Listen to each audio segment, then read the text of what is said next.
देख लो class number 6 हमारी पढ़े थे प्रश्न। कल की क्लास में हमने क्या पढ़ा, मैं मोटे मोटे तरीके से ब्रीफ करवा रहा हूँ। कोलाइड के बारे में स्टार्ट कर दिया था हमने समझाया कोलाइड किसे कहते हैं। हमने बताया बेटे जो कोलाइड हो ना, एक प्रकार की पदार्थ नहीं होते कोलाइड। कोलाइड पदार्थों की अवस्था हो, पदार्थ नहीं होते, पदार्थों की अवस्था हो जिसके कणों का आकार 1 नैनोमीटर से लेकर 1000 नैनोमीटर के बीच में हो। उसकी बात समझाया गया 1 नैनोमीटर का अर्थ क्या हो। फिर नोट्स भी सेंड करा होगा, नोट्स नहीं सेंड करा, नोट्स नहीं सेंड करा, मांगा भी नहीं किसी, कोई बात नहीं, नोट्स दे देना। तो एक नैनोमीटर का अर्थ समझाया। अगर 10 की घात 12 हो ना, 10 की घात 12 का मतलब 1 सेंटीमीटर का कोई टुकड़ा लो, उसे 10 की घात 12 भागों में बांट दो, इसके बाद एक जो टुकड़ा बचेगा वो समझो 1 नैनोमीटर के आकार का होगा। नैनो टेक्नोलॉजी का उपयोग भी बताया तुम कि नैनो टेक्नोलॉजी का उपयोग करने के बाद कहाँ कहाँ क्या क्या बना दिया गया।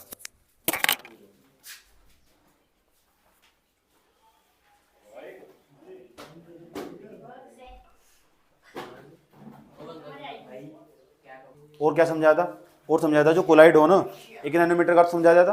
1 नैनोमीटर का अर्थ समझाने के बाद तुमने समझाया एक तरफ विलन के बारे में, दूसरी तरफ कोलाइड के बारे में, तीसरी तरफ समझाया निलंबन के बारे में। और जो कोलाइड हो ना, कोलाइड का सॉरी विलन का उदाहरण दिया तुम्हें, पानी में नमक मिलाने वाला उदाहरण दिया। तुम्हें समझाया अगर पानी में तुम बेटे नमक मिलाओगे ना, उसके कणों का आकार 1 नैनोमीटर से कम होगा। अगर कणों का आकार किसी भी पदार्थ के कणों का आकार अगर जो मिश्रण बनता होगा 1 नैनोमीटर से कम हो तो उसे विलियन क्या कहोगे। अगर 1 नैनोमीटर से लेकर 1000 नैनोमीटर के बीच में चला जा तो आप उसको कोलाइड कहोगे। कोलाइड इधर उदाहरण भी बताए गए, आया समझ में, इधर साइड में उदाहरण बताए गए, विलियन का उदाहरण दिया गया, जबरदस्त तरीके से अच्छे तरीके से समझाया गया। फिर इधर साइड में जाओ, मैंने कहा जो विलियन के कण है सूक्ष्मदर्शी की सहायता देखना भी कठिन हो, विलियन के जो कण हो। और जो फिर कोलाइड था ना, कोलाइड के बारे में बताया गया था, पता क्या बताया था कोलाइड के बारे में, कोलाइड के बारे में बताया गया था जो कोलाइड के कण हो ना, इन्हें सूक्ष्मदर्शी की सहायता से देखा जा सकता है। आया समझ में। फिर निलंबन के कण पानी में मिट्टी मिला के देखी, मैंने कहा मिट्टी नीचे बैठ जाएगी। और एक प्रकार का जो विलियन हो ना, एक प्रकार का समांगी मिश्रण हो, और जो कोलाइड हो ना, एक प्रकार का विषमांगी मिश्रण हो।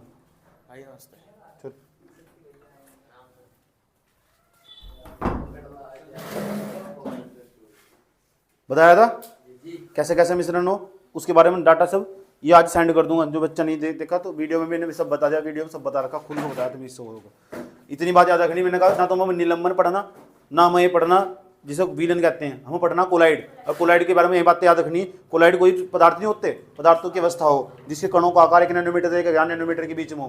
कणों का आकार 1 नैनोमीटर से लेकर 1000 नैनोमीटर के बीच में चला गया ना, उसे हम कोलाइड कहते हैं। और समझना रट्टा मारना कम, जहाँ समझने का काम समझने का, जहाँ रट्टा मारने का हम बता दूंगा कहाँ रट्टा मारना, समझ में आया बात है। लेकिन अधिकांश चीजें समझने की नहीं बनेगी, इसलिए मैं यहाँ खड़ा हूँ ताकि तुम समझा सकूँ। ठीक, बात समझ में आया।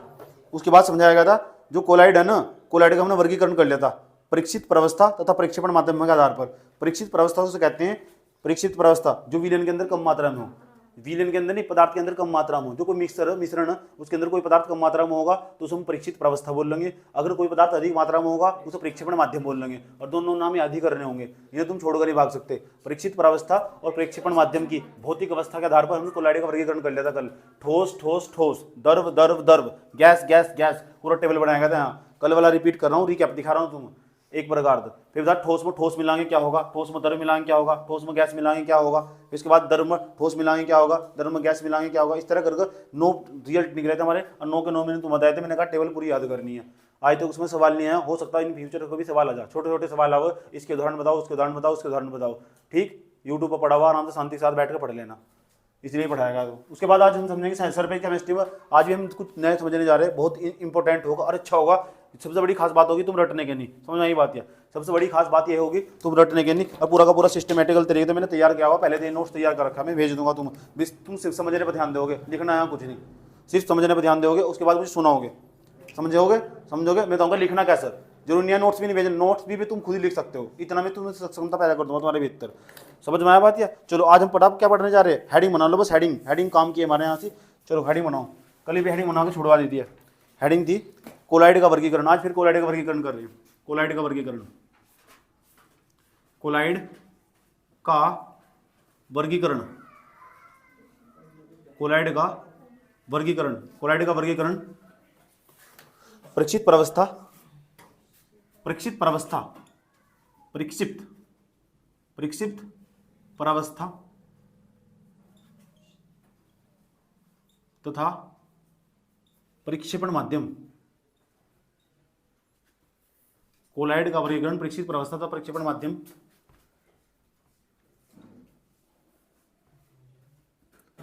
की भौतिक अवस्था के आधार पर, माध्यम की भौतिक अवस्था के माध्यम की अन्योन्य क्रिया के आधार पर, भौतिक अवस्था हटा दो, अन्योन्य क्रिया थी, प्रक्षेपण माध्यम की अन्योन्य क्रिया, अन्योन्य क्रिया के आधार पर, ये समझना, क्रिया के आधार पर, ये हमारा कोलाइड का वर्गीकरण परीक्षित परावस्था और प्रक्षेपण माध्यम की अन्योन्य क्रिया के आधार पर। कोलाइड का वर्गीकरण पढ़ रहे हैं, कोलाइड का वर्गीकरण परीक्षित परावस्था तथा प्रक्षेपण माध्यम। परीक्षित परावस्था होगा जो कम मात्रा में होगा, जो मिश्रण के अंदर कम मात्रा में होगा, और जो अधिक मात्रा में होगा उसे प्रक्षेपण माध्यम बोलते हैं। कल भी समझाया गया था अच्छी तरह। अन्योन्य क्रिया, इसे समझेंगे, इन दोनों की आपस में क्रिया होगी, परीक्षित परावस्था प्रक्षेपण माध्यम दोनों की आपस में क्रिया होगी, इसे बोल रहे अन्योन्य क्रिया, इंटरनल रिएक्शन, इसे समझना। हम परीक्षित परावस्था और प्रक्षेपण माध्यम हम पढ़ रहे कोलाइड। कोलाइड कोई पदार्थ नहीं होते, पदार्थ की एक पदार्थ की अवस्था हो, इसके कणों का आकार हमेशा 1 नैनोमीटर से लेकर 4 नैनोमीटर के बीच में हो। समझ में आया बात है? कणों का आकार कितना होगा? आज हमारा हेडिंग हुई है कोलाइड का वर्गीकरण परीक्षित परावस्था और प्रक्षेपण माध्यम की अन्योन्य क्रिया के आधार पर। पेपर में जाओगे नहीं, ये दिखाई देगा सारा, फिर तुम याद करोगे हो यार भाई जी ने अच्छे तरीके से समझा था सारा का सारा, और हम तो वहाँ ध्यान ही नहीं लगा रहे थे, हम तो क्लास में उपस्थित नहीं आते, हम तो अनप्रेजेंट थे क्लास में, तो फिर कठिनाई पैदा हो जाएगी। ठीक है, एक बार समझ लिया हाँ, फिर सोच सोच के भी लिखोगे, वहाँ कोई बताएगा भी ना तो जल्दी फटाफट रही क्या बोलता चला जाओ। समझ में आया बात है? तो समझने का भी फायदा हो जाए, पढ़ने का बहुत फायदा हो। तो कोलाइड का वर्गीकरण पढ़ रहे हैं। अच्छा, वर्गीकरण का क्या मतलब हो? कल मैंने वर्गीकरण का बहुत अच्छे तरीके से समझाया, मतलब वर्गीकरण का मतलब क्या हो। इस क्लास में बैठे हुए बच्चे ना, अगर मैं इनका वर्गीकरण कई प्रकार का वर्गीकरण कर सकता हूँ, जेंडर के आधार पर, लड़कियों कितनी लड़कियाँ कितनी, आज समझ में। दूसरा, इसमें किसने जर्सी पहनी हुई किसने नहीं पहनी हुई, कपड़ों के आधार पर वर्गीकरण कर सकते हैं। दूसरा, एज के आधार पर वर्गीकरण कर सकते हैं। जैसे तुम आधार चेंज कर दोगे ना तो रिजल्ट चेंज हो जाएगा तुरंत। वर्गीकरण का ये मतलब वो क्लासिफिकेशन का मतलब बांटना, वर्गीकृत करना। तो हमें जो कोलाइड है ना उससे बांटा हुआ, कैसे कैसे बांट रहे कोलाइड को, ये समझ रहे हैं। किसके आधार पर बांट रहे? परीक्षित परावस्था जो प्रक्षेपण माध्यम है ना, उसमें आपस में जब क्रिया करेंगे उसके आधार पर बांट रहे कोलाइड को। कल हमने भौतिक अवस्था के आधार पर बांटा था। जो परीक्षित परावस्था और जो प्रक्षेपण माध्यम है, इनकी भौतिक अवस्थाएं कैसी होगी? जैसे ठोस, द्रव, गैस होगी। अगर ये ठोस हुआ, ये गैस हुआ, इन दोनों को आपस में मिलाओगे तो कैसा कोलाइड बनेगा? कल हमने ये पढ़ा था। समझ में आया बात? आज ये परीक्षित परावस्था प्रक्षेपण माध्यम इन्हें मिलाने के नहीं, इसके बीच में अन्योन्य क्रिया होगी। अब ये अन्योन्य क्रिया क्या है ये तो इसके अंदर पता लगेगा, कौन कौन सी क्रिया होगी। फिर देखेंगे कोलाइड कैसे बनता होगा, कैसे कैसे कैसे कोलाइड होंगे। समझ में आई बात? बनाने नहीं कभी कोलाइड कैसे कैसे होंगे कोलाइड, ठीक, उनके आधार पर जो कोलाइड हो कितने प्रकार के हों। समझ में आया बात? या ठीक, हेडिंग बनानी तुमने, कोई दिक्कत यहाँ तक? ठीक है, अब मेरी बात सुनना, अच्छे तरीके से समझना। एक हो द्रव स्नेही कोलाइड, द्रव स्नेही कोलाइड, यही है, ये पेपर में पूछा गया नंबर 1। एक हो द्रव स्नेही कोलाइड, स्नेही कोलाइड पेपर में पूछा गया कई बार। एक हो द्रव विरोधी कोलाइड, द्रव स्नेही कोलाइड, द्रव विरोधी कोलाइड। अरे समझना तुम क्या हो, और मुझे फिर समझाना भी। मैंने क्या बताया? मैंने कहा मैं लिखवाऊंगा नहीं, ये लिखवाने का मेरे बस का नहीं है। समझ में आया बात है? जहाँ लिखवाने का होगा मैं लिखवा के चलूंगा, ठीक। जहाँ नहीं लिखवाने का होगा, जहाँ समझाने का होगा, जहाँ समझाने की बात चल जाएगा तो वहाँ समझाऊंगा और तुमसे सुनूंगा, बेटे बताओ क्या बताएगा अभी। द्रव स्नेही कोलाइड, इसलिए कहता हूँ तुम्हारा फोकस लगाना ज़्यादा महत्वपूर्ण हो जाएगा। तो एक तरफ तो हमने हेडिंग बनाई द्रव स्नेही कोलाइड, एक तरफ हेडिंग बनाई द्रव विरोधी कोलाइड। द्रव विरोधी कोलाइड, द्रव विरोधी कोलाइड, ठीक। कौन क्या हेडिंग है? द्रव स्नेही कोलाइड, द्रव विरोधी कोलाइड। इस तरह करके बॉक्स को बंद भी कर देंगे। क्यों? क्योंकि पेपर में अंतर भी आता लिखने को, और दोनों में खासकर अंतर यह लिखने को कि द्रव स्नेही कोलाइड, द्रव विरोधी कोलाइड है ना। इतना भी आ सके द्रव स्नेही कोलाइड को परिभाषित कीजिए, उसके बारे में समझाइए कौन था हो द्रव स्नेही कोलाइड क्या हो। स्नेह का मतलब क्या हो? प्रेम करना। स्नेह, किसी का नाम स्नेहा रख दिया, इसका मतलब बहुत प्रिय होगी। समझ, स्नेह का मतलब कहते हैं उस अमुक नाम के व्यक्ति को मेरे स्नेह ना रहा। स्नेह ना रहा का मतलब भी प्रेम करना हो, इसे समझेंगे, इसे प्रेम के माध्यम से समझेंगे। विरोधी करने का मतलब क्या हो? नफरत हो चुकी, आज तलाक हो चुका, आज समझ। इसका मतलब क्या हो? इसका मतलब शादी हो चुकी, ये तो मतलब होगा इसका। अच्छा, इसलिए हल्का हल्का कुछ तो समझ में आ रहा है। स्नेह का मतलब, विरोध का मतलब ये तो समझ में आ रहा है। अच्छा, इसमें कुछ अलग हो जाएगा। अच्छा, वो समझेंगे। परीक्षित परावस्था प्रक्षेपण माध्यम, जहाँ दोनों के बीच में बहुत प्रेम हो, वो तो हो द्रव स्नेही कोलाइड। ऐसे लिखना प्रेम, हाँ ऐसे लिखना, डोंट वरी।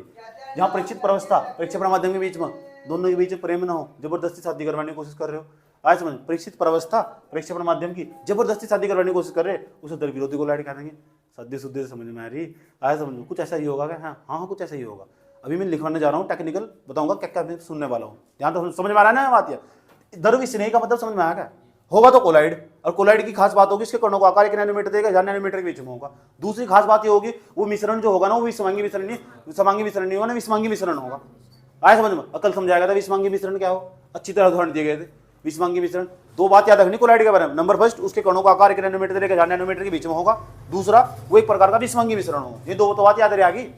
आया समझ, याद रहेगी नहीं रहेगी? तो बताओ, द्रव स्नेही कोलाइड है तो ये भी कोलाइड एक प्रकार का नाम, बस अगर द्रव स्नेही लगा हुआ नाम लगा दिया द्रव स्नेही, इसका मतलब कुछ क्वालिटी बदल की होगी। यहां अगर लगा दिया द्रव विरोधी कोलाइड, इसका मतलब इसकी क्वालिटी बदल की होगी। हम ऊपर भी लिखा हुआ कैसे बांट रहे हो, परीक्षित प्रवस्था प्रक्षेपण माध्यम की अन्योन्य क्रिया के आधार पर। अच्छा, यानी परीक्षित प्रवस्था होगी और जो प्रक्षेपण माध्यम होगा उनके बीच में क्रिया हो रही होगी। अच्छा, इसका ये मतलब होगा जब परीक्षित प्रवस्था और प्रक्षेपण माध्यम परस्पर क्रिया करते हैं और तुरंत कोलाइड बना लेते हैं। परीक्षित प्रवस्था और प्रक्षेपण माध्यम, दोबारा फिर समझा रहा हूं, इसमें पहला पॉइंट समझाने जा रहा हूं, फिर उधर भी समझाऊंगा। इधर जो परीक्षित प्रवस्था हो, कौन सी परीक्षित प्रवस्था क्या होगी, जो पदार्थ कम मात्रा में होगा, परीक्षित प्रवस्था। उसके बाद कौन सा होगा, प्रक्षेपण माध्यम, प्रक्षेपण माध्यम। ठीक, ये दोनों आपस में क्या कर लेते हैं, क्रिया कर लेते हैं। क्या कर लेते हैं, क्रिया। अगर क्रिया नहीं लिख सकते, अन्योन्य क्रिया लिख दो, ये तो और भी अच्छा रहेगा। क्रिया कर लेते हैं और क्रिया करने के बाद पता क्या बनाते हैं, सरलता के साथ कोई दिक्कत नहीं है, दोनों एक दूसरे से मोहब्बत करते हैं। क्या करते हैं, अरे भाई एस नाम का कैंडिडेट, ये एन नाम का कैंडिडेट, दोनों के नाम ये रहने दो, चलो छोड़ दो, चलो ले लो, कोई दिक्कत नहीं है। ऐसा नाम का कैंडिडेट, एन नाम का कैंडिडेट, दोनों एक दूसरे से प्रेम करते हैं। ये भी दोनों एक दूसरे से प्रेम करते हैं। दोनों के मध्य क्रिया होगी और दोनों के बीच में जब क्रिया तो जब ही होगी, आज दोनों क्योंकि जब प्रेम करते होंगे, अपनी मर्जी से साथ रहते होंगे। समाज, सोसाइटी, परिवार, किसी को कोई मतलब नहीं है, भाड़ में जाओ दुनियादारी, भाड़ में जाओ जनता, अपना काम बनता, आया समझ। तो दोनों बीच प्रेम हो गए तो फिर दोनों के बीच में आकर्षण में भी लगेगा, और जब आकर्षण में लगेगा तो फिर बच्चे भी पैदा होंगे। समझ में आया नहीं बात, यार कोई दिक्कत है इन दोनों? तो परीक्षित प्रवस्था प्रक्षेपण माध्यम, इसके बीच में क्रिया होगी। क्रिया होने के बाद ये सरलता था ना, पता क्या बना लेंगे, आसानी से, सरलता से। कैसे, सरलता से क्या बना लेंगे, कोलाइड विलयन, कोलाइड विलयन, कोलाइड विलयन। ऐसे कोलाइड विलयन को हम बोलते हैं द्रव स्नेही कोलाइड।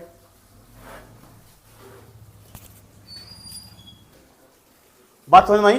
दोबारा फिर समझाने जा रहा हूं। मैं पूछूंगा बेटे द्रव स्नेही कोलाइड किसे कहते हैं, द्रव स्नेही कोलाइड किसे कहते हैं, याद रखना बात। या वे कोलाइड, वे ऐसे कोलाइड हो जिसे परीक्षित प्रवस्था तथा प्रक्षेपण माध्यम परस्पर क्रिया करने के पश्चात सरलता से कोलाइड विलयन बना लेते हैं। ऐसे कोलाइड को द्रव स्नेही कोलाइड, या दोबारा समझा रहा हूं, या दूसरा नाम भी है इसका सहचारी कोलाइड, सहचारी कोलाइड, इसका दूसरा नाम भी है सहचारी कोलाइड भी कहते हैं, सहचारी कोलाइड। मेन चीजें तुम्हारे याद करवाना, सहचारी कोलाइड। ठीक, ऐसे इतनी ऐसे नहीं कह सकते ना, तो इसे कई तरीके कहने के। ऐसे बोलोगे तुम, जब ऐसे कोलाइड जो सरलता, ऐसे कोलाइड जिसमें परीक्षित प्रवस्था तथा प्रक्षेपण माध्यम परस्पर क्रिया करने के बाद आसानी से कोलाइड विलयन बना लेते हैं। जिसमें परीक्षित प्रवस्था तथा प्रक्षेपण माध्यम परस्पर क्रिया करने के बाद सरलता से कोलाइड विलयन बना लेते हैं, उसे ही द्रव स्नेही कोलाइड या सहचारी कोलाइड कहते हैं। सुनने आ होंगे तुम तो, बता दो क्या बात है। ठीक, अभी इधर भी समझाने जा रहा हूं। इन दोनों के बीच प्रेम होगा, हाँ, कूट कूट का प्रेम भरा हुआ होगा। कैसा, ठीक, इनके बीच में आकर्षण बल लगता होगा, कूट कूट का लगता होगा। ऐसा बच्चे पैदा होंगे, हाँ होंगे। समझ, इतनी बात बताओ, समझ में आई? कोई दिक्कत?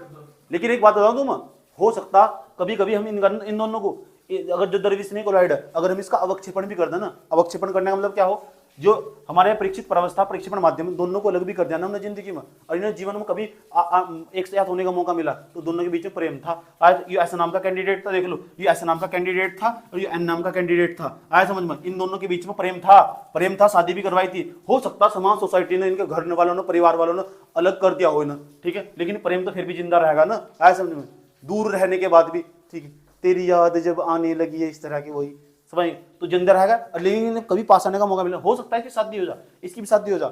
शादी होने के बाद भी ना, फिर ये शादी होने के बाद भी इनके बाद दूसरे के साथ शादी हुई, लेकिन कभी ना इसके सामने ये आई या इसके सामने ये आया ना, तो प्रेम दोबारा जिंदा हो जाएगा, दोबारा एक साथ हो जाएंगे। अच्छा, क्या पढ़ा रहे हो आप, क्या चल रहा है, तो क्या बदतमीजी है आपको, मतलब क्या पढ़ा, द्रव स्नेही कोलाइड पढ़ाओ ना, कहाँ की कहानी स्टोरी बता रहे हैं बैठ कर। अरे भाई ये जब समझ में आएगा, दोबारा समझने के क्या समझाने की कोशिश कर रहा हूँ।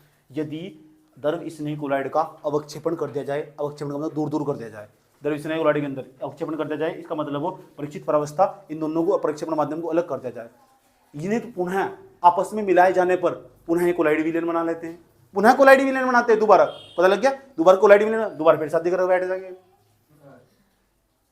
आया समझ में? यानी एक छोटा सा उदाहरण ना पूरा का पूरा कॉन्सेप्ट क्लियर कर रहा है। वाह गजब गजब गजब गजब गजब गजब गजब। यहाँ तो बताओ समझ में नहीं आई? दूसरी बात सुनो ध्यान से अच्छे तरीके से। पहले ये बताओ दरविश ने कोलाइड के बारे में बता दोगे? तो ये कोलाइड विलियन जो सरलता से कोलाइड बनाते हैं, ऐसे कोलाइड विलियन, ऐसे विलियन जो सरलता से कोलाइड बनाते हैं, ऐसे कहते हैं उसे दरविश ने कोलाइड। सरलता से, आसानी से, प्रेम के साथ, स्नेह के साथ, ये भी तो स्नेही कोलाइड है, ये तो दरविश ने कोलाइड। ठीक, इतनी बात बताओ समझ में आई नहीं? या दूसरी भाषा में ऐसे भी कह सकते हैं, वे कोलाइड जो सरलता से कोलाइडी अवस्था में आ जाते हैं, वे कोलाइड जो सरलता से कोलाइडी अवस्था में आ जाते हैं दरविसनी कोलाइड कहलाते हैं। और उससे बेस्ट कुछ नहीं है जो बोर्ड पर लिखा हुआ, ऐसे कोलाइड जिसमें परीक्षित प्रवस्था तथा प्रेक्षेपण माध्यम से क्रिया करने के पश्चात सरलता से कोलाइड विलयन बनता है या बनाते हैं। दरविसनी कोलाइड ऐसे कोलाइड होते हैं जिसमें परीक्षित प्रवस्था तथा प्रेक्षेपण माध्यम की क्रिया के परिणाम स्वरूप सरलता से कोलाइडी विलयन बनता है। क्रिया करने के बाद सरलता से कोलाइड विलयन बनता है, उसे दरविसनी कोलाइड कहते हैं। जैसे, और ये जैसे का बहुत बड़ा खेल है। जैसे यहाँ देखो, जैसे नाम स्टार्च। अभी तुम्हें पता नहीं होगा स्टार्च क्या हो, तो मैं यहाँ से होल्ड करूंगा, स्टार्च समझाऊंगा तुम्हें। स्टार्च क्या हो, मंड क्या हो, प्रोटीन क्या हो, शक्कर क्या हो, ग्लूकोज क्या हो, चीनी क्या हो, सब समझाना मुझे। तो इसलिए तुम अभी उदाहरण याद कर लोगे। अगर मैं स्टार्च समझाने बैठ जाऊँ तो आधा घंटा इसमें चला जाएगा। समझने की बात, तो होल्ड कर लोगे, सबसे लास्ट वाले चैप्टर में भी समझाऊंगा।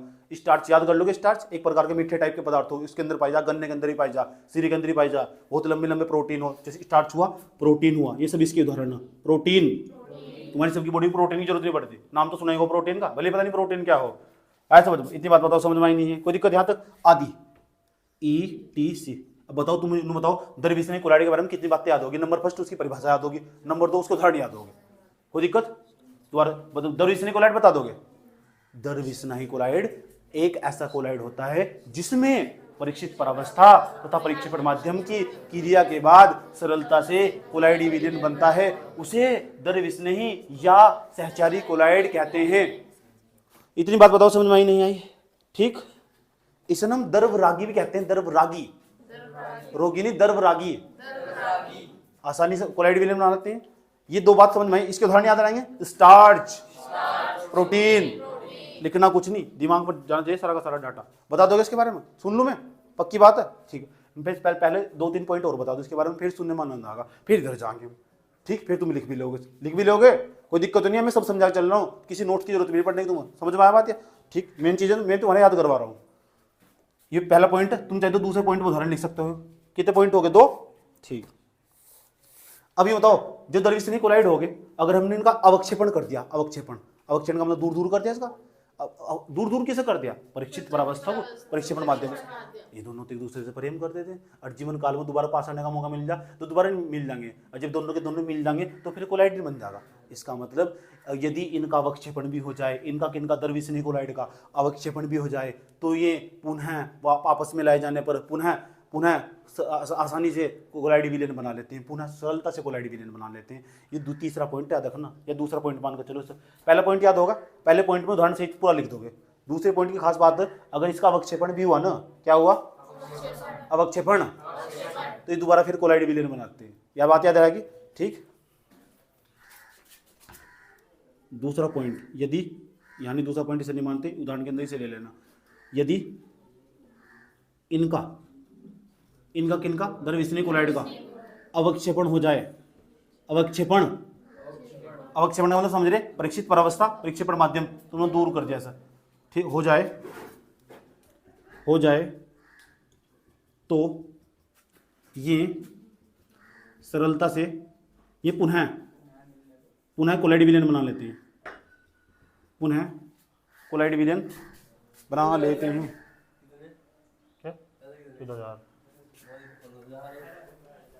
पुनः कोलाइड विलयन बना लेते हैं। कोई दिक्कत? कितने पॉइंट याद हुए? कितने पॉइंट याद हुए? ठीक, एक तीसरी बात बताने जा रहा हूँ, इसके अंदर तीसरी बात बताने जा रहा हूँ। तीसरी बात, इन्हें ना उत्क्रमणी कोलाइड कहते हैं। एक बार तो आपस में रहते थे साथ साथ ही, उत्कर्मणी का मतलब ये इधर भी जा सकता, इनके घर आना जाना लगा रहेगा, जब दोनों के बीच में प्रेम होगा। आया समझ में, ये अपने इधर भी जाएगा, इधर प्रेम करते हैं ना दूसरे, तो समझ में आई बात। इन्होंने अपने घर वालों को राजी कर लिया, ये अपने इधर भी मायके में जा सकते हैं, इधर भी जा सकते हैं, समझ में आई बात क्या। ठीक। अब जिनकी जब वैसे अरेंज मैरिज हो जिनकी, समझ उनमें अनमन मनी रहती है, कह तेरी माँ ऐसी, तेरा बाप ऐसा, ये होता फलाना था, तो इतना लेकर आई, उतना लाना चाहिए था, ड्रामेबाजी होनी होती है, ये घर घर की कहानियाँ। ठीक। अच्छा तुम देख लो, तुम्हारे माताजी पिताजी सब एक साथ बैठ जाते होंगे ना, तो तरह तरह की बातें बताते होंगे। तुम्हारे जो पापा जी है ना, ये पूरे तुम्हारे मम्मा की जम के बुराई करते हैं, समझ में आई बात ये, करते नहीं क्या इस तरह। अच्छा, हमारे घर में तो इस तरह ही हुआ यार, अपने अपना बता रहा हूँ मैं। ठीक। चलो इतनी बात बताओ, समझ में नहीं है। कितने पॉइंट समझे इसमें? 2। अगर इनका अवक्षेपण होगा ये दोबारा कोलाइड विलयन नहीं बना लेंगे। दूसरी तीसरी खास बात पता क्या हो, ये ना जो ऐसी ये कोलाइड हो, ये उत्कर्मणी कोलाइड हो, उत्कर्मणी है। उत्कर्मणी कोलाइड का मतलब है दोबारा उसी अवस्था में वापस लौट जाते हैं, दोबारा उसी अवस्था में वापस लौट जाते हैं जहां से आए थे। पहले कोलाइड ही थे, आपस में कोलाइड थे, दूर दूर कर दिया, फिर उसी अवस्था में वापस लौट के, उसे कहते हैं उत्कर्मणी कोलाइड, रिवर्सिबल कोलाइड। आया समझ में? तो ये इसका मतलब तीसरी बात पता लगी बैठते, ये उत्कर्मणी कोलाइड हो, ये उत्कर्मणीय, उत्कर्मणीय, उत्कर्मणीय मतलब फिर उसी अवस्था में पहुंच चुके। इन्हें कौन समझाने वाला? समझ में आया बात ये। दूसरी खास बात है ये ना भाई साहब, इनके बीच में जो रिलेशन हो वो बिल्कुल स्थायी हो, स्थायी, स्टेबल। प्रेम है ना बीच में, प्रेम तो प्रेम ही हो। अब प्रेम के बारे में तुमसे ज्यादा कौन जानेगा, तुम तो मेरे से ज्यादा जानते होंगे प्रेम के बारे में। आए समझ में? ये अस्थायी होते हैं। चौथी बात, ये कैसे होते हैं? अस्थायी, स्थायी, स्टेबल। 4 बात पता लगी बेटे इसके बारे में। सुनने जा रहा हूं तुमसे चारों बातें पूछूंगा बेटे। दर्शनी कोलाइड किसे कहते हैं? अभी चारों की चारों बातें जुबान पर रटनी चाहिए। घर गया भाड़ में, आया समझ में? कॉपी किताब गई भाड़ में, याद होनी चाहिए। सुनो, मैं पूछूं दर्शनी कोलाइड किसे कहते हैं? जी ने साचारी कोलाइड भी कहते हैं। मैंने कहा परिभाषा सुना, ड्रामा ना कर जी। दरविस्नेह कोलाइड गुरु जी ऐसे कोलाइड हो जी। कैसे कोलाइड हो जी? जिसमें परीक्षित प्रवस्था तथा प्रक्षेपण माध्यम के परस्पर क्रिया के परिणाम स्वरूप ये सरलता से कोलाइड विलयन की अवस्था में आ जाते हैं या कोलाइड विलयन बनाते हैं। इन्हें सहचारी कोलाइड भी कहते हैं। जैसे स्टार्च, प्रोटीन, मंड, डैश डैश डैश आदि। किताब पढ़ोगे वहां 2-4 उदाहरण फालतू मिल जाएंगे। समझ में आया बात है। ठीक। दूसरे नंबर पर चले जाओ। इनकी खास बात हो जी भाई जी, अगर इनका ना अवक्षेपण कर दिया जा, मैंने कहा अवक्षेपण करने का मतलब हो जिसमें परीक्षित प्रवस्था प्रक्षेपण माध्यम को अलग कर दिया जा, तो ये दोबारा फिर ना कोलाइड विलयन प्राप्त कर लेते, पुनः पास लाए जाने पर कोलाइड विलयन बना लेते हैं। खास बात हो नहीं किया। आया समझ में? आपने एस एन का उदाहरण दे दिया। एस और एन को कभी दोबारा जिंदगी में एक होने का मौका मिला, आया समझ में? एक होने का मौका मिला ना, तो मौका छोड़ने का नहीं, दोबारा फिर वही भी कोलाइड विलयन बना लेंगे। समझ में आया बात है? ठीक। बाकी तुम ज्यादा जानते हो। क्यों शेट्टी भाई, सही गलत है? ठीक। फिर तो तीसरी खास बात क्या है? ये ना उत्कर्मणीय कोलाइड हो। कैसे उत्कर्मणीय मतलब समझ गए तुम? इसका मतलब दोबारा फिर आ गए आपस में, दोबारा फिर क्रिया कर ली, जो दोबारा क्रिया कर सकते हैं, इधर भी आना जाना लगा हुआ। आया समझ में? कोई दिक्कत नहीं है। ठीक। दोनों बीच प्रेम है ना, इसे बोलते हैं उत्कर्मणीय कोलाइड। दूसरी खास बात है रिश्ता ना इनके बीच में स्थायी, स्टेबल, मजबूत रिश्ता। कैसा? स्टेबल, मजबूत। तो इन्हें स्थायी कोलाइड भी कहते हैं। स्थायी कोलाइड। ठीक। ये अस्थायी होते हैं, ये अस्थायी होते हैं। चारों बात याद रही क्या? बिना देखो बता दोगे। इस दरविस्नेही कोलाइड या सहचारी कोलाइड, पेपर मांगा दरविस्नेही कोलाइड या सहचारी कोलाइड को परिभाषित कीजिए, उसके बारे में 4 बातें लिख दोगे। 4 बातें याद रहेगी। चलो एक बार मोटे मोटे तरीके तो बता दो, एक ताल में ताल लगेगा। दरविस्नेही कोलाइड ऐसे कोलाइड होते हैं जिसमें परीक्षित परावस्था तथा प्रक्षेपण माध्यम की क्रिया करने के बाद सरलता से कोलाइडी विलयन बनता है। आया समझ में? इसे ही दरविस्नेही कोलाइड या सहचारी कोलाइड कहते हैं। जैसे स्टार्च, प्रोटीन आदि। याद होगा? गजब की बात, आप तो इस तरह याद करवाए तो बड़े अच्छे मास्टर हो आप। अच्छा दूसरे नंबर पर चले जाओ। दूसरे नंबर पर अच्छा, यदि इनका अवक्षेपण हो जाए पुनः पास लाए जाने पर दोबारा कोलाइडी विलयन बना लेते हैं। वाह गजब की बात। ठीक। ये उत्कर्मणीय होते हैं, ये अस्थायी होते हैं। चारों पॉइंट याद हो गए। अब बताओ किसी नोट्स की जरूरत पड़ेगी तो अपने आप लिखोगे, यही वहां लिखना और वही तो याद रहता है। बात समझ में आई? इधर चला जाऊं, ऐसे चारों पॉइंट समझ में आए नहीं आए? आया समझ में? जितना हो सकता था, जिस हद तक समझा जाने की कोशिश करी जाती, समझा दिया गया। इधर एक और रिश्ता बताता हूं तुम्हें, समझ नहीं बात। अब एस की शादी एम के साथ करवा दी गई जबरदस्ती। ये ऐसा बेचारा एम की साथ नहीं, बबीता के साथ, ठीक, बी के साथ। तो एस की शादी किसके साथ होगी? बी के साथ होगी जबरदस्ती। बस रिश्ता पे रिश्ते चले आ रहे रिश्ते। बबीता नहीं जानती क्या? अच्छा बबीता जज थी, ठीक है, डिस्ट्रिक्ट कोर्ट में उसके साथ रिश्ता आया था। ऐसा होगा ना, ऐसा हो, इसके साथ एस की शादी बी के साथ करवा दी गई। किसके साथ? जब एस की शादी बी के साथ करवा दी गई, जबरदस्ती करवा दी गई, घर वालों का प्रेशर, भाई समाज क्या कहेगा, ये क्या रहे, वो क्या रहे, भाई इस तरह करवा दी गई। अभी ये एस टाइप का बंदा, ये बेचारा रात दिन पढ़ने वाला, आए समझ, इसे फुर्सत ही नहीं है। अब बंदी भी ऐसी मिली, वो भी पढ़ाकू टाइप की, समझ आई बात, वो भी जज की तैयारी में लगी हुई, डिस्ट्रिक्ट कोर्ट का बंदा पेपर भी दे दिया, पेपर भी क्लियर होगा, जबरदस्ती करवा भी दी, आए समझ में। अब इन दोनों को पास बैठा भी दिया। अब जब शादी करवा दी तो प्रेम भरी बातें करनी चाहिए, 2-3 दिन बाद बात भी उसके पास में बैठ कर ऐसे कर। अब ये भी पढ़ाकू है उतर टाइप का, इसे पता क्या 1860 की धारा ए में ये लिखा हुआ है, ठीक है, धारा ए के तहत आप मुझे देख नहीं सकते। मतलब पूरा कानून पढ़ा रही है वहां बैठ कर। फिर सोच रहा कहाँ फंस गया यार। अच्छा मैं नहीं सोच रहा, ऐसा नाम का कैंडिडेट सोच रहा, ठीक, कहाँ फंस गया। इसका मतलब इनका अवक्षेपण होगा ना, ठीक है। अब जो ऐसा नाम का बंदा उसे समझाने की कोशिश कर रहा है, ऐसे ऐसे किया करेंगे, इस तरह दरविश नहीं कोलाइड हो, ठीक है। उसके दिमाग में कुछ नहीं आ रहा है, समझ में आया बात। या वो अपना कानून बताने में लगी, प्लीज डोंट डिस्टर्ब मी, ये वो फलाना डेम का। अच्छा तेरा भला हो जाएगा, इस धारा के तहत मैं आपको कानून केस लगा सकती हूँ। मैंने कहा कहाँ फंस गया। अब बताओ, रिश्ता ज़्यादा दिन तक चल पाएगा? नहीं चल पाने का ना। अरेंज मैरिज थी ना, समझ में आई बात। एक बार का एडजस्टमेंट चल रहा था, एडजस्टमेंट चल रहा था। अब यूँ नहीं है तुम इस कहानी को सुनने के बाद तुम घर जाकर लव स्टोरी ढूंढने का मजा, समझ में आया बात। ये तुम्हारे दिमाग में जो विचार चल रहा है सब इस तरह कर लियो। तो जो एस और बी के बीच में रिश्ता था, जब बबीता की जबरदस्ती शादी करवाई, उसकी भी समझ में आया, बबीता को पढ़ना था, अब भाई एस को भी पढ़ना था, जबरदस्ती घर वालों को प्रेशर, कर लो कर लो कर लो कर लो, चलो कर ही ली। आया समझ में। 2-3 साल बीत गए, लोग पूछे भाई तेरे बीच कुछ हुआ भी नहीं हुआ? वो बीबी भाभी कहाँ? अच्छा बीबी भाभी तो है नहीं। क्यों नहीं है? क्योंकि दोनों के बीच में प्रेम ही नहीं है। क्या नहीं है? तो रिश्ता ज़्यादा दिन तक नहीं टिक पाने का। एक बात तो पता लग गई, इनका रिश्ता अस्थायी नहीं होने का, अस्थायी होगा। एक पॉइंट मिल गया। ये उत्कर्मणी भी नहीं होने के, अनुत्कर्मणी होंगे, अनुत्कर्मणी। 2 पॉइंट मिल गए इसके रिश्ते के, वाह गजब, 2 पॉइंट तो मिल गए इसके आराम था। अच्छा, धर्म विरोधी, एक दूसरे का विरोध भी करते होंगे। ये अपने घर जाती है, कह रही कैसा इंसान दिया मुझे, सारा दिन किताबों में घुसा रहता, आज मेरी तरफ को देखता तक नहीं, आया मैं 6 मेकअप कर गई जब बिना देखा, आया समझ में आया बात है। तो दोनों के बीच में दूरी हो जाएगी नहीं हो जाएगी? कोई दिक्कत? मतलब तो दिक्कत नहीं है, दोनों के बीच में दूरी होगी। बड़े बदतमीज आदमी है यार तो, समझ में आया बात है। और जो ऐसे नाम का कैंडिडेट होगा, ठीक, इसका भी यही हाल होगा। इसका मतलब इनका अवक्षेपण हो जाना, दोबारा इनका एक बार तलाक होगा ना, तलाक होगा इनका दोबारा, मजाल किसी की दोबारा जाकर देगा, हट तेरी तो, आया समझ में, रास्ते में होगा नहीं ऐसा, तो दोबारा मिलने की कोशिश तो करने की नहीं, ठीक। दोबारा रास्ते में एन दिखाई देगा, एन दिखाई देगा अगर दोबारा रास्ते में, फिर तो क्या बात है, गजब के प्रावधान। समझ में आया बात है। इसकी तरफ क्यों? क्योंकि वहां आकर्षण बल लगा, तो इनके बीच में आकर्षण बल लगा, वहां प्रतिकर्षण बल लगा। अगर ये इधर को भागे ना तो ये इधर को भागेगा, इनके बीच में लगा प्रतिकर्षण बल, यहाँ लगा आकर्षण बल, इनके बीच में रिश्ता मजबूत हो जाएगा, स्थायी होगा, यहाँ अस्थायी होगा। इनके बीच में इनकी जो प्रकृति होगी उत्कर्मणी होगी, इनकी अनुत्कर्मणी होगी। बात समझ में? इनका अवक्षेपण हो जाए तो पुनः पास रह जाने पर कोलाइड विलयन नहीं बनाते हैं, ये बनाते हैं। समझ गए? सारे पॉइंट खुद ही समझ में आ रहे हैं। इन्हें पुनः पास रह जाने पर कोलाइड विलयन बनाते हैं, ये नहीं बनाते हैं। अच्छा द्रव्यलीन कोलाइड बता दो, ऐसे कोलाइड जो सरलता से कोलाइडी विलयन नहीं बनाते हैं, ठीक। ऐसे जबरदस्ती करनी पड़ती है इनकी, जबरदस्ती। ये परीक्षित प्रावस्था ना, परीक्षेपण माध्यम, इसे जबरदस्ती आपस में मिला दो, बस मिला दिया, रिश्ता करवा दिया, बस रिश्ता इच्छा नहीं है करवा दिया। परीक्षित परीक्षेपण मिल नहीं रहे थे, करवा दिया, बस जबरदस्ती करवा दिया, कोलाइड बनवा दिया। ऐसा कोलाइड विलयन दर विरोधी कोलाइड, विरोधी कोलाइड नाम ही ऐसा। घुस गई होगी दिमाग में बातें, लिख भी लोगे। कैसे लिखोगे?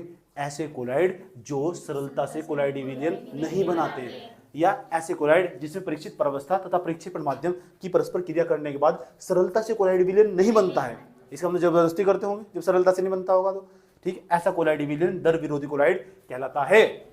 दूसरा पॉइंट क्या लिखोगे? जैसे इसका उदाहरण बताने जा रहा हूं, एग्जाम्पल इसका वायु धातु सल्फाइड, वायु धातु सल्फाइड याद रखना, इसका एग्जाम्पल याद रखना। इधर वायु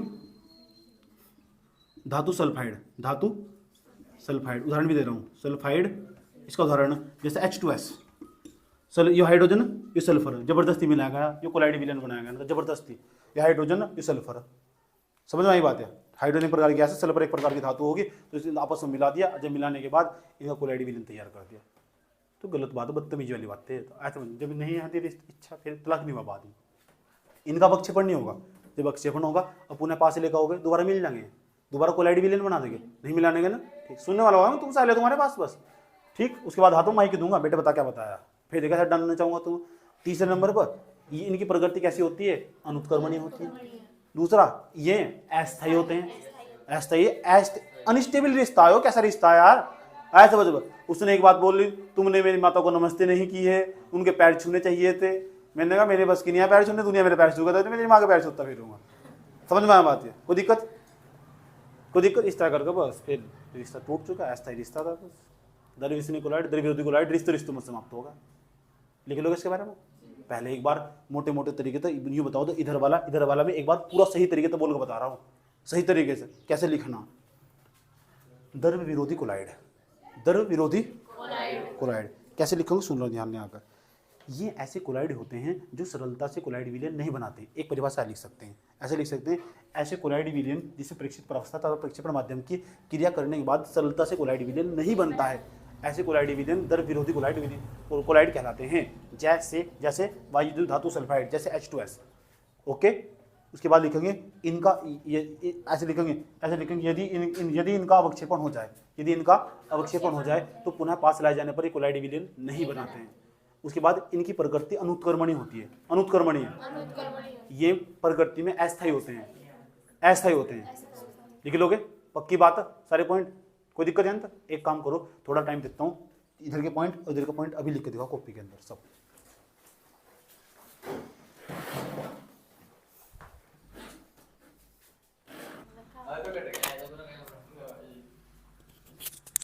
ध्यान से सुनते रहना, आराम से समझाऊंगा। दो छोटे छोटे कोलाइड और देख लो। जैसे हम ऊपर तो आधार चेंज कर दोगे, कोलाइड का वर्गीकरण परीक्षित प्रावस्था के कणों का, परीक्षित प्रावस्था जो कम मात्रा में हो, परीक्षित अवस्था ये कम हो कि कणों के आकार है इनका, परीक्षित जो प्रावस्था होगी ना उसके कण देखेंगे, कणों के आकार के आधार पर कोलाइड का वर्गीकरण कर रहे हैं, कोलाइड को बांटने की कोशिश कर रहे हैं। समझ में आया बात? कोलाइड का हम वर्गीकरण करने की कोशिश करें परीक्षित प्रावस्था के कणों के आकार के आधार पर। आसान समझाता हूँ। इस क्लास में बैठे हुए छात्रों का वर्गीकरण करना है, इस प्रकार करना है कि इनमें से कौन कौन पढ़ने वाला है, कौन कौन नहीं है। ठीक, तो नंबर फर्स्ट, ये जो लड़कियां सारी पढ़ने वाली और जो लड़के ना सारे ये और भी वहां पढ़ने वाले हैं। आए समझ में आया? कोई दिक्कत?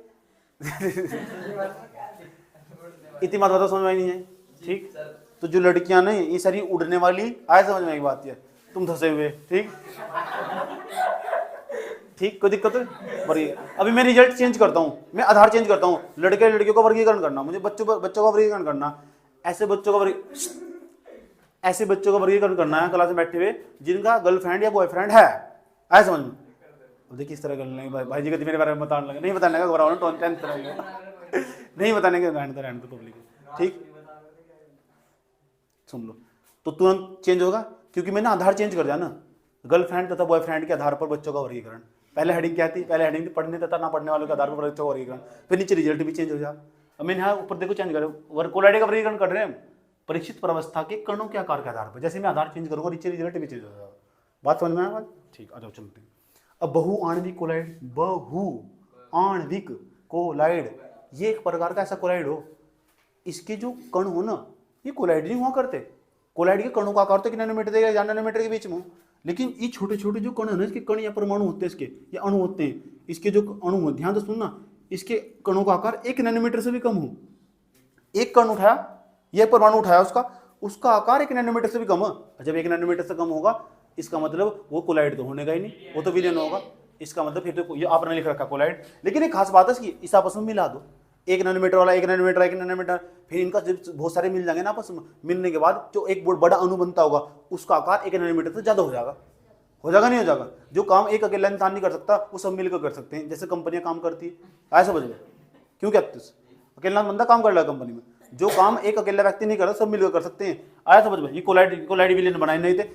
इनके प्रत्येक कणों का आकार, एक कण का आकार 1 नैनोमीटर से भी कम था। जब आपस में मिल गए सारे कण कह दो, अणु कह दो, परमाणु कह दो, समझ में आई बात? जैसे जब भी आपस में मिल जाते कोलाइड, ये कोलाइड ये एक ऐसा कोलाइड हो इसके जो कण हो या अणु हो या परमाणु हो उनका आकार 1 नैनोमीटर से भी कम हो, और जब आपस में संगुणित हो जाते हैं या मिल जाते हैं, मिलने के बाद जो कोलाइड बनता होगा उसे बहुआण्विक कोलाइड कहते हैं।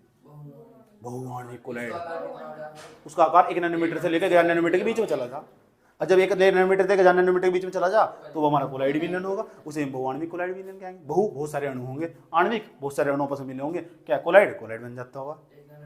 कहते हैं नाम में सब कुछ छुपा हुआ हो, कोई दिक्कत। लिखोगे कैसे? बहुआण्विक कोलाइड एक ऐसा कोलाइड होता है जिसमें बहुत सारे कण होते हैं, ऐसे लिख दो, कोई दिक्कत नहीं है। प्रत्येक कण का आकार 1 नैनोमीटर से कम होता है। यदि ये सभी कण आपस में मिल जाएं, या उनका पुंज, सभी कणों का पुंज, समझ आई बात? पुंज का मतलब आपस में मिल जाएं, समझ में आई बात है, तो वो ही बहुआण्विक कोलाइड कहलाता है। जैसे 2 उदाहरण मेरे पास मौजूद है, ठीक है, 2 उदाहरण मेरे पास मौजूद है, मैं डिस्कस करना हूँ। एक स्वर्ण सोल, क्या है? स्वर्ण सोल, नाम पहली बार सुनने होंगे तुम। स्वर्ण सोल एक प्रकार का विलेन टाइप का ही हो, घोल के टाइप का हो। स्वर्ण सोल, नाम याद करो, स्वर्ण सोल। स्वर्ण सोल है ना जो के जो कोलाइड कण हो, स्वर्ण सोल के जो कोलाइड कण है ना, इसका उदाहरण बहुआण्विक कोलाइड का। स्वर्ण सोल के जो कोलाइड कण है ना, बहुआण्विक कोलाइड का उदाहरण, इसके जो प्रत्येक अणु होंगे ना, हेलो, इसका जो प्रत्येक कण होगा उसके कणों का आकार 1 नैनोमीटर से कम होगा, और बहुत सारे आपस में मिल गए होंगे, उसके बाद जो बनता होगा हमारा वो बहुआण्विक कोलाइड होगा। दूसरा एक उदाहरण और है, इसका एग्जांपल है इसके, समझ में आया बात? या देख लो दूसरा एग्जांपल क्या होगा। ये होगा जो S8 है ना, S8 सल्फर के जो 8 अणु हैं, ये भी पहले एक अणु होगा, 2 अणु होंगे, 3 होंगे, 8 आपस में मिल होंगे, पूरा का पूरा एक समूह तैयार होगा, पूरा का पूरा एक पुंज तैयार होगा। तो बताओ बहुआण्विक कोलाइड समझ में आएगा? लिखोगे क्या? ऐसे लिखोगे, बहुआण्विक कोलाइड एक ऐसा कोलाइड होता है जिसके कणों का आकार, ऊपर लिखा हुआ है देखो, कणों का आकार, जिसके कणों का आकार या परमाणुओं का आकार 1 नैनोमीटर से कम होता है। यदि आपस में मिल जाए तो एक पुंज बनाते हैं, ठीक, इसे ही बहुआण्विक कोलाइड कहते हैं। समझ में आए बात? ये आपस में मिल जाए तो एक पुंज बनाते हैं, इसे ही बहुआण्विक कोलाइड कहते हैं, जिसके कणों का आकार 1 नैनोमीटर से अधिक हो जाता है। जब मिल जाएगा आपस में हो जाएगा, तो कहीं से भी लिख लो, मेन चीज है समझना। अगर समझ में आया तो ऐसे लिखो, ऐसे लिखो, ऐसे लिखो, ऐसे लिखो, वो समझ जाएगा, समझ में आ चुका इसकी, इन्हें पता, इसे पता लग चुका कि कणों का आकार 1 नैनोमीटर से कम होगा तो कोलाइड है नहीं, अब बनाना पड़ेगा। अब बना दिया ना, मिलाकर बना दिया, पूरा का पूरा सबको आपस में मिला दिया तो कोलाइड तैयार कर दिया ना, इसे बहुआण्विक कोलाइड कहते हैं। बात समझ में आई? कोई दिक्कत यहाँ तक? ठीक, इस तरह नोट्स तो मैं भेज दूंगा, उसमें देख देख के लिखना, उससे क्या सूटेबल रहेगा, नहीं तो अपनी भाषा में लिख सकते हैं, कोई दिक्कत नहीं है, इससे बेस्ट तो कुछ भी नहीं है। रुक जाओ, कहाँ जा रहे हो? बहुत जल्दी लगी हुई, दूसरे नंबर पर चले जाओ, दूसरे नंबर पर, पहले इसके लिख के दिखा दो, चलो एक काम करो, इसके लिख के दिखा दो, फिर बोल दो फटाफट।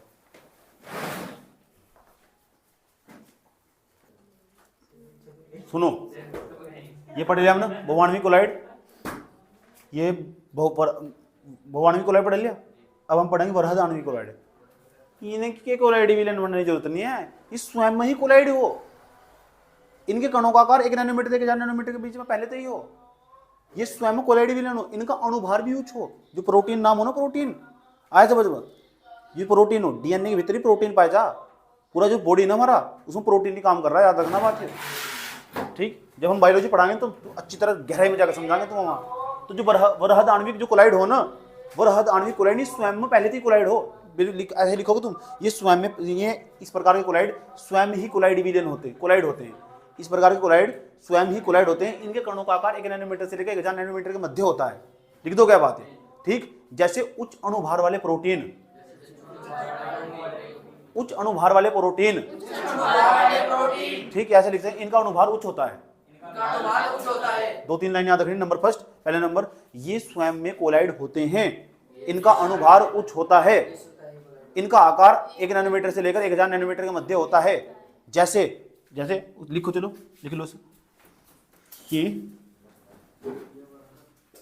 ये स्वयं में कोलाइड होते हैं, इनके कणों का आकार 1 नैनोमीटर से लेकर 1000 नैनोमीटर के मध्य होता है, इनका अणुभार उच्च होता है, इनका अणुभार उच्च होता है, उच्च, हाई। जैसे स्टार्च, बहुलक पढ़ेंगे हम, बहुलक क्या हो, बहुलक, प्रोटीन, अभी तो याद ही कर लो बेटे ना, प्रोटीन, बहुलक हुआ, प्रोटीन हुआ। उसके बाद सेल्यूलोज,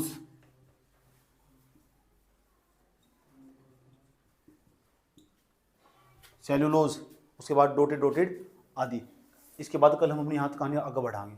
आज के लिए हम इतने रखते हैं, कल से अपनी कहानी हम आगे बढ़ाएंगे। ठीक।